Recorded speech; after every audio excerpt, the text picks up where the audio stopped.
அனைத்திந்திய அண்ணா திராவிட முன்னேற்றக் கழகத்தின் தலைவியாக, மக்களின் தலைவியாக, உங்களின் தலைவியாக, நாளை எதிர்காலத்தை மாற்றியமைக்கக்கூடிய வல்லமை பெற்ற சிறந்த தலைவியாக, உங்களின் ஒருத்தியாக, உங்களின் மகளாக, உங்களின் மனசாட்சியாக என்றென்றைக்கும் மக்களுக்காக மக்களுக்குரிய திட்டங்களை எடுத்து வந்து முறைப்படுத்தி மக்களிடத்தில் கொண்டு வந்து சேர்த்து உங்களுக்காக பணியாற்றுவேன்.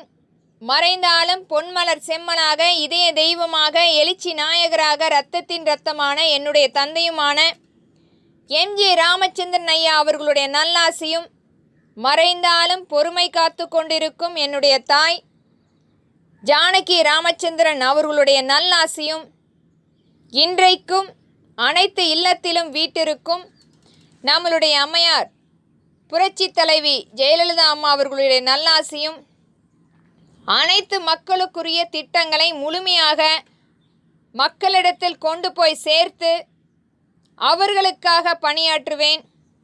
இன்றைய தமிழகத்தில் அரசு வழி பள்ளிக்கூடங்களில் ஆங்கில வழி கல்வியை மேம்படுத்த வேண்டும் என்பதற்காக பலமுறை மத்திய அரசிடமும் மாநில அரசிடமும் இன்றைய சமத்துவம் பேசிக்கொண்டிருக்கும் திராவிட முன்னேற்ற கழகத்திடம் நாம் இந்த கோரிக்கையை வலியுறுத்தி கொண்டிருக்கிறோம். இன்றைக்கும் ஏழை எளிய குழந்தைகளுக்கு அவர்களுடைய கல்வி திறனை மேம்படுத்தி கொடுக்க வேண்டும் என்பதற்காக உழைத்து கொண்டிருக்கிறோம்.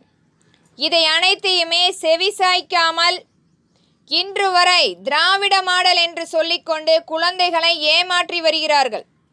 நீட் தேர்வுக்கான எந்த ஒரு தீர்வையும் எட்டப்படாமல் இன்று வரை நீட் தேர்வை ரத்து செய்யப்பட வேண்டும் என்பதற்காக பேசிக்கொண்டிருக்கிறார்கள்.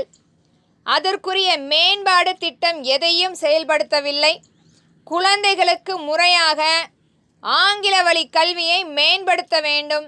அது மட்டுமில்லை, நம்மளுடைய தாய்மொழியான தமிழை பயிலவும் அவர்களுக்குரிய விருப்பத்திற்கேற்ப ஆங்கில வழி கல்வி அல்லது தமிழ் முறை கல்வி, அந்த குழந்தைகளுடைய விருப்பத்திற்கேற்ப கல்வி சிறப்பாக அனைத்து அரசு பள்ளிகள் நடத்தப்பட வேண்டும் என்பதே நம்மளுடைய முதன்மை கோரிக்கையாக வலியுறுத்துகிறோம். அனைத்து இந்திய அண்ணா திராவிட முன்னேற்ற கழகம் என்றைக்குமே மக்களுக்குரிய திட்டங்களை எடுத்து வந்து மக்களுடைய மனசாட்சியாக பேசும் என்பதை திறன்பட பதிவிடுகிறேன். நன்றி.